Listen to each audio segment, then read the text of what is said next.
You stub your toe on the corner of the bed. You let out a sound that doesn't even feel like a choice. Your face twists before you've thought a single word. But the real answer to what just happened is far stranger than ouch. Pain feels personal. It feels like it belongs only to you, in this moment, in this room. It doesn't. The wince on your face, the sharp inhale, the way you grab the spot and rock slightly on your feet, none of that was invented by you. It was inherited from people who never saw a bed, let alone stubbed a toe on one. So what did ancient humans actually do when they felt pain? Not the dramatic pain of war or famine. The small pain. The cut from a sharp rock. The burn from a fire that flared too high. The twisted ankle on uneven ground. What happened in those moments, hundreds of thousands of years before painkillers, before bandages, before anyone had a word for ow? Start with the sound itself. Researchers who study vocal behavior across primates have long noted that the human cry of pain shares a structure with distress calls in other social mammals. It is short. It is loud.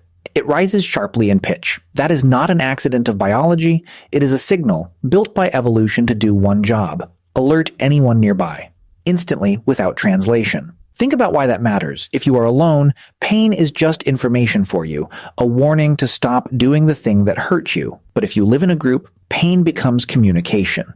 It tells others, something is wrong here. Come look. Help if you can. Anthropologist Sarah Blaffer Hrdy has spent decades studying what she calls cooperative breeding. The idea that early humans survived not because individuals were strong, but because groups shared the burden of vulnerability. A hurt person wasn't just a hurt person. They were a liability the group could not afford to lose, and an opportunity for the group to prove its bonds were real.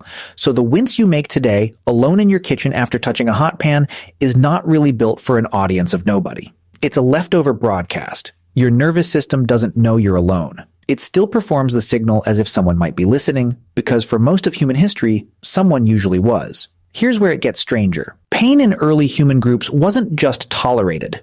It was, in some cases, almost expected as proof of belonging. Archaeological evidence from sites across Africa and Europe shows healed fractures in skeletons thousands of years old. Broken bones that mended. Badly in some cases, but mended. That means someone was fed. Someone was protected. Someone was carried, quite literally, through the part of their life when they could not carry themselves. This is not what you'd expect from a world often imagined as brutally competitive, every individual fighting alone for survival. The opposite seems closer to true. A hurt ancient human who lived through that pain is, in a strange way, a record of care. Their broken leg is evidence that somebody stayed. But pain wasn't only managed through others. There's a quieter side to this story, one that lives inside the body itself. When you are injured, your brain releases endogenous opioids, natural chemicals, structurally similar to morphine, that your own nervous system produces to dull pain in real time. This isn't a modern invention either. It's ancient machinery, present in early hominins long before anyone understood what a chemical even was. Why would the body build its own painkillers? Because pain that goes unchecked stops you from doing the one thing that determines whether you survive the next hour: moving.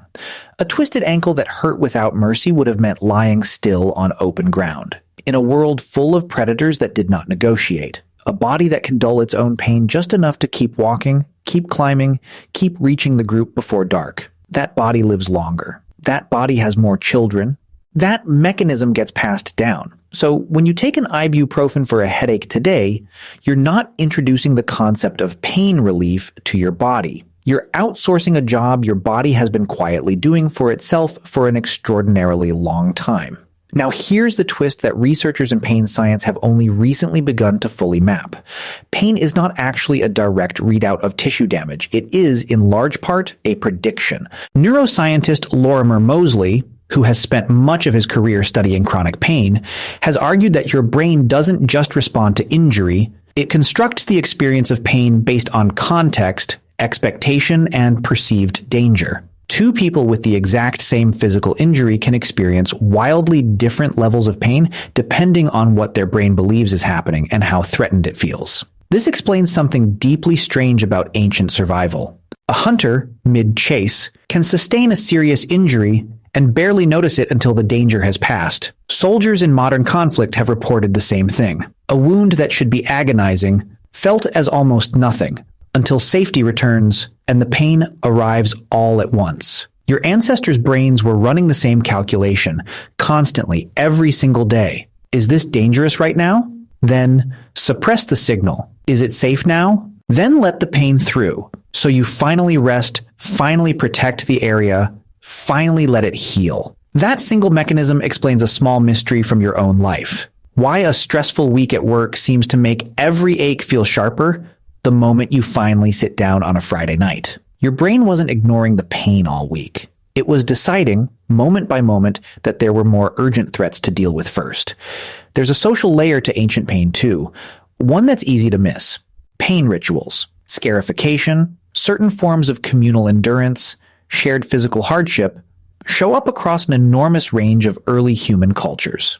Anthropologists studying these practices have noted they often weren't punishments. They were tests, yes, but also bonding events. Shared pain, observed and survived together, created trust faster than almost anything else could. If you watched someone endure something difficult without breaking, you learned something true and fast about whether you could rely on them later, when it mattered more.